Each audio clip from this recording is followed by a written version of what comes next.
Today, let's take a journey together. We're going to discover a fruit that's so much more than just an orange. It's really a cultural treasure, and it comes from a place beautifully known as the abode of clouds, Meghalaya, in northeast India. Okay, picture this, the rolling hills and this incredibly pristine climate of Meghalaya. It's here that a golden treasure grows. This is the Khasi Mandarin, a citrus fruit that locals will tell you carries a little piece of the region's soul. Its story is just so deeply connected to the very land it comes from. And get this, according to local folklore, this mandarin is actually believed to calm angry people.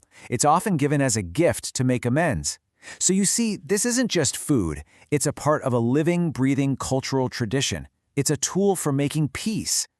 So what is it that gives this fruit its unique character, its almost legendary status? Well, the secret, it lies in the hills themselves. It's a concept that winemakers like to call terroir, basically the one-of-a-kind environment where it's grown. These mandarins are cultivated on these really steep southern slopes in Meghalaya, and that combination of chalky soil and a very hot climate, it turns out to be the perfect recipe for developing this incredibly high sugar content and these really intense aromatic flavors.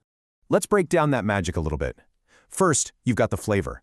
It's just not like any mass-produced orange. It has this perfect balance of sweet and tart, and an aroma that's just powerful.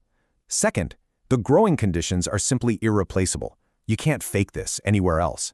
And third, it's an absolute powerhouse of nutrition, packed with vitamin C, antioxidants, iron, magnesium, the list goes on. And when you put it side by side with a typical orange, the difference is night and day. A Khasi Mandarin has this thin, loose peel that's easy to get into. Its taste is complex, you know, that sweet-tart combo? While other oranges can be just sweet. And that intense aroma? That's the signature of its home, a huge contrast to the generic oranges you can find pretty much anywhere. But you know, the environment is only half the story. The other half, and this is just as important, is the incredible human effort and the tradition that goes into every single fruit. The orchards are tended by farmers whose methods have been passed down for generations. The harvest itself is this intensely physical process. It's a true testament to the connection these people have with their land. Now, to get a sense of the sheer effort involved, just look at this number. Many of these orchards are way down at the bottom of deep valleys.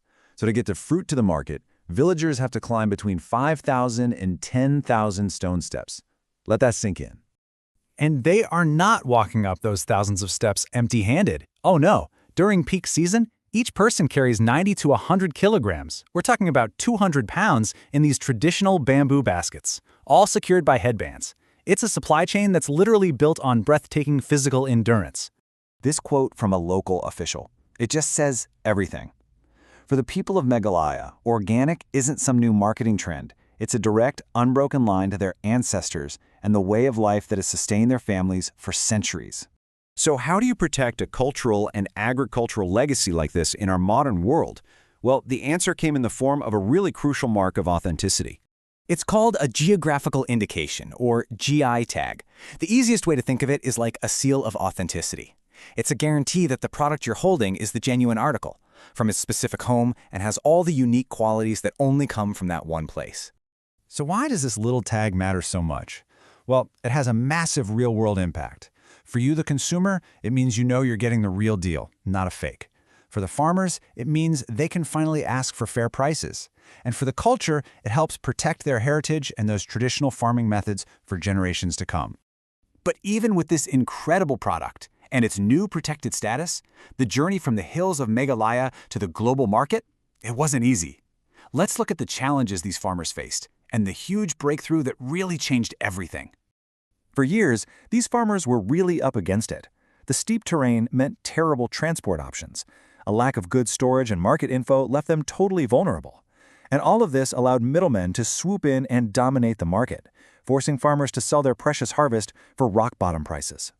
This chart just shows you the stark reality of that system. When farmers could sell directly, they got about 94% of the final price. But when they had to go through middlemen, their share just plummeted to between 54 and 59%. Imagine losing that much money for all that incredible work. But then, this happened. This landmark moment, the very first export shipment of GI-tagged Khasi mandarins sent directly to Dubai. This was the triumphant turning point. It was the moment that all that effort finally paid off, putting their fruit on the global stage, completely on their own terms. So as we've seen, the journey of this little mandarin is about so much more than just getting a fruit from a tree to a table. It's a journey of taste, of tradition, and ultimately, of triumph. When you really think about it, the Khasi Mandarin isn't just a fruit. It's this incredible story of a unique place, the amazing endurance of its people, and a powerful example of how a culture can preserve its heritage in every single sweet, tangy segment. It really makes you think, doesn't it? This one orange carries the whole soul of a place and its people, and it kind of leaves us with a question. What amazing stories of culture, of struggle, and of tradition might be hidden in the food that's on our own tables?